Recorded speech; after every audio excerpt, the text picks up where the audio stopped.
ভারতবর্ষের বিভিন্ন জায়গায় যে 12টি জ্যোতির্লিঙ্গ রয়েছে, রামেশ্বরম তার মধ্যে অন্যতম। শ্রী রামচন্দ্র সীতামাকে উদ্ধার করার জন্য যে সেতু নির্মাণ করেছিলেন তার ছাপ এখনও রয়ে গেছে এবং এটি ম্যাপেও দেখতে পাওয়া যায়। বিশ্বের মোট 10টি মারাত্মক এবং বিখ্যাত রেল সেতু মধ্যে অন্যতম পাম্বান ব্রিজ এবং পাম্বান রেল সেতু এখানে রয়েছে। বঙ্গোপসাগর ও ভারত মহাসাগরের মিলনস্থল ধনুষ্কোটি, যা আগে অন্য ভিডিওতে আপনাদের আমি দেখিয়েছি। আর আজকে আমরা রামেশ্বরমের কয়েকটি সাইট সিন আপনাদের দেখাবো। আমরা এখন এসেছি মাদুরাই থেকে রামেশ্বরম। এই রামেশ্বরম বেশিরভাগ লোক তিরুপতি থেকে আসে। তিরুপতি থেকে ডাইরেক্ট ট্রেন রয়েছে পাম্বান ব্রিজ হয়ে। আর পাম্বান ব্রিজে কাজ চলার জন্য আমরা এই রেল চড়তে পারিনি। আমরা এসেছি মাদুরাই থেকে বাসে।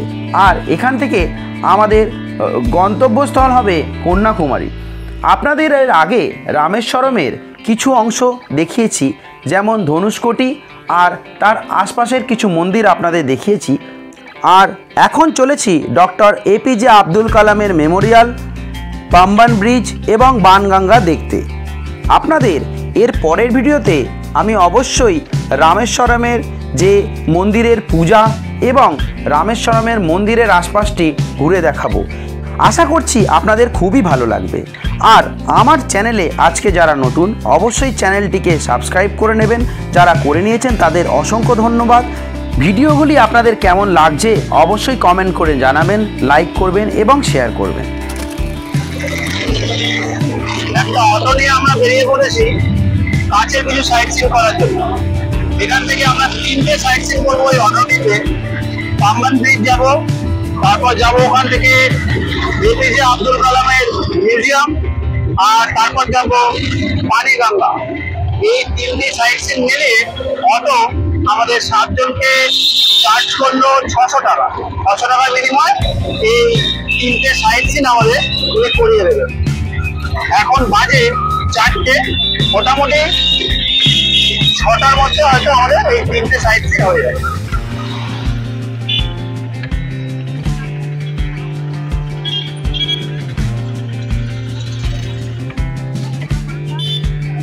আমি দাঁড়িয়ে আছি ডক্টর এপিজে আব্দুল কালাম এর অডিটোরিয়ামে। এই অডিটোরিয়ামের ভিতরে মোবাইল বা ক্যামেরা নিয়ে প্রবেশ নিষিদ্ধ, তাই নিজে গিয়ে আমরা একটু দেখে আসি, তারপর আপনাদের জানাচ্ছি এর ভিতরে কি কি রয়েছে। আপনারা সবাই জানেন যে ডক্টর এপিজে আব্দুল কালাম ছিলেন ভারতের প্রাক্তন রাষ্ট্রপতি। তিনি ছিলেন একজন সায়েন্টিস্ট এবং খুব ভালো মনের একটি মানুষ। আর তারই স্মৃতি নিয়ে তৈরি হয়েছে এই মেমোরিয়াল, অর্থাৎ স্মৃতিসৌধ। এখানে তার ব্যবহৃত বিভিন্ন জিনিসপত্র রয়েছে, আপনাদের ধীরে ধীরে সমস্ত জানাচ্ছি। মিউজিয়ামের ভেতর থেকে দেখে এলাম, খুব সুন্দর মিউজিয়ামটা সাজানো রয়েছে। ওনার বিভিন্ন স্ট্যাচু রাখা রয়েছে। ইসরো তৈরি করার যে প্রজেক্টগুলো ছিল, যেরকম যে মিসাইলগুলো ছিল, যে যে প্রজেক্টে উনি যুক্ত ছিলেন, সেই সমস্ত ওখানে ভালোভাবে সাজিয়ে সুন্দরভাবে দেখানো রয়েছে। তার ব্যবহার করা বিভিন্ন যন্ত্রপাতি, ব্যবহার করা বিভিন্ন বাদ্যযন্ত্র, বই, গ্লাস, তার ব্যবহার করা সমস্ত জিনিসপত্র সুন্দরভাবে সাজিয়ে ওখানে রাখা রয়েছে। খুব ভালোভাবে রাখা রয়েছে, আপনারা এলে এখানে দেখতে পাবেন। ওনার বিভিন্ন সময়ের কিছু ফটো, কিছু মোমের পুতুল আর সমস্ত জিনিস এখানে রাখা রয়েছে। আপনারা এখানে আসলে দেখতে পাবেন, খুবই ভালো লাগবে ভিতরটা। আমাদের প্রথম যাওয়ার কথা ছিল পাম্বান ব্রিজ, কিন্তু এই যে ডক্টর এপিজে আব্দুল কালামের মেমোরিয়ালটি বিকেল 4টের মধ্যে বন্ধ হয়ে যায়, তাই আমাদের যে অটো চালক যিনি আমাদের নিয়ে সাইট সিন করতে বেরিয়েছিলেন, প্রথমেই আমাদের এটিকে করিয়ে দিলেন। তারপর আমরা ধীরে ধীরে এগিয়ে চললাম পাম্বান ব্রিজের দিকে। এটি হলো পাম্বান ব্রিজের পাশ থেকে যাওয়া বাস বা গাড়ির রাস্তা। ঠিক তার পাশেই রয়েছে রেল লাইন এবং সেই রেল লাইনটি এবং রেল ব্রিজটির নামই পাম্বান ব্রিজ। চলুন আমরা এই সুন্দর দৃশ্য উপভোগ করি। এখন বাজে বিকেল 4:30। অপূর্ব শোভা, চারদিকটা ভেসে যাচ্ছে বিকেলের আলোয় আর ঝলমল করছে সমুদ্র, ভেসে রয়েছে ছোট ছোট নৌকা। অদ্ভুত সুন্দর দৃশ্য। রামেশ্বরমে আসব আর এই অপূর্ব শোভা উপভোগ করব না তা তো হয় না। তাই আমরা অনেক কষ্ট করে যখন রাতে এই ব্রিজের ওপর দিয়ে গিয়েও এই ব্রিজকে ভালোভাবে দেখতে পাইনি, তাই আজ আমরা অটো নিয়ে বেরিয়ে পড়েছি এই স্থানটি দেখার জন্য। আমরা এখন দাঁড়িয়ে আছি পাম্বান ব্রিজের ঠিক সামনে। এটি গাড়ি যাওয়ার রাস্তা, আর এখান থেকে পাম্বান ব্রিজ এবং এই যে রেলওয়ে ট্র্যাকটা খুব ভালোভাবে দেখা যায়। এই রেলওয়ে ট্র্যাকটা রামেশ্বরম পর্যন্ত যাচ্ছে। বিশ্বে মারাত্মক 10টি রেলওয়ে ট্র্যাক আছে, তার মধ্যে এই পাম্বান রেলওয়ে ট্র্যাক এবং পাম্বান ব্রিজ একটি। এই রেলওয়ে ট্র্যাক শুধুমাত্র সমুদ্রের উপর দিয়ে সিঙ্গেল একটি রেল যেতে পারে একবারে। আমরা পরশুদিন এখান থেকে পাস করেছিলাম রাত 3টের সময়, কিন্তু তখন রাত্রে আমরা এটাকে দেখাতে পারিনি। আমরা জাস্ট অন্ধকারে একটু আবছা দেখতে পেয়েছিলাম। আজকে স্পষ্ট ভাবে আমরা এই পাম্বান ব্রিজকে দেখতে পাচ্ছি। দারুণ দেখতে, দারুণ ভিউ। পাম্বান ব্রিজটাকে আরো ভালোভাবে কাছ থেকে আপনাদের দেখাবো। চলুন দেখা যাক কি সুন্দর এই ব্রিজ। কলকাতায় গঙ্গার ওপর ব্রিজ আমরা দেখেছি, বিভিন্ন জায়গায় বিভিন্ন নদীর ওপর ব্রিজ আমরা দেখেছি, কিন্তু সমুদ্রের ওপর দিয়ে এরকম অদ্ভুত ব্রিজ আমরা এই প্রথমবারের জন্য চাক্ষুষ প্রত্যক্ষ করলাম। আর এই যে রেলওয়ে লাইন যেটি সমুদ্রের ওপর দিয়ে তৈরি করেছে, এটি একটি মারাত্মক রেল লাইন, যা পৃথিবীর মোট 10টি মারাত্মক রেলওয়ে লাইনের মধ্যে একটি। আর এই যে ব্রিজটি দেখছেন, এই ব্রিজটি একটি ক্যান্টিলিভার ব্রিজ, অর্থাৎ কোনো জাহাজ এখান থেকে পাস করার সময় দুটি ভাগে এই ব্রিজটি বিভক্ত হয়ে যায়, আর মাঝখান থেকে জাহাজ চলে যাবার পর আবার ব্রিজটি আগের জায়গায় ফিরে আসে, তাই এটিকে ক্যান্টিলিভার ব্রিজ বলা হয়। তবে এখন দেখলাম আরেকটি নতুন করে ব্রিজ আর রেল লাইন, রেলওয়ে ট্র্যাক তৈরি হচ্ছে এই সমুদ্রের ওপর, যা আরও মানুষের জন্য এইটিকে সুন্দরভাবে এই জায়গায় পৌঁছে দেবে ভবিষ্যতে। এই পাম্বান ব্রিজ দেখে মন শান্ত করে ঠান্ডা হাওয়ায় মনটি ভরে গেল।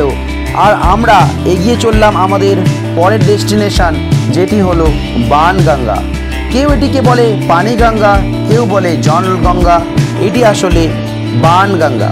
এই বাণগঙ্গার গল্প আপনাদের বলছি, এর একটি ইতিহাস আছে, সেটিও আপনাদের সামনে তুলে ধরছি। চলুন দেখা যাক এই স্পটটি আপনাদেরকে একটু ঘুরে দেখায়। আমরা এখন দাঁড়িয়ে আছি যে স্থানে, এই স্থানটির নাম জলগঙ্গা।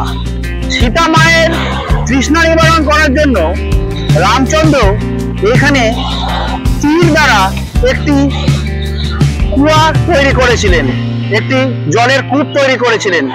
যেই জলের কূপ চারদিকে সমুদ্র থাকা সত্ত্বেও মিষ্টি জল পাওয়া যায় এই কুয়াতে। আমরা কুয়াটাকেও দেখবো যে জলটি কিরকম তার টেস্ট। ওখান থেকে একটা বালতি নিয়ে এসে ওরা টেস্ট করে আমাদের দেখাবে। সামনে একটা মন্দির রয়েছে, ওই মন্দির থেকেই বালতি পাওয়া যাবে। বিকেলের পড়ন্ত রোদ, পৌরাণিক কাহিনী এবং আমরা এক অদ্ভুত পরিবেশ সৃষ্টি করলো। প্রচণ্ড হাওয়া মন জুড়িয়ে যাচ্ছিল, আর এই জলে কিছুটা পা দিয়ে আমরা সমুদ্রকে স্পর্শ করলাম, মনটি ভরে উঠল। আপনাদের এই বাণগঙ্গা সম্বন্ধে বলি, এইখানেই রামচন্দ্র এবং সীতামা যখন পৌঁছেছিলেন, সীতা মায়ের জন্য কিন্তু এই কূপ বাণ দ্বারা খনন করেছিলেন শ্রী রামচন্দ্র।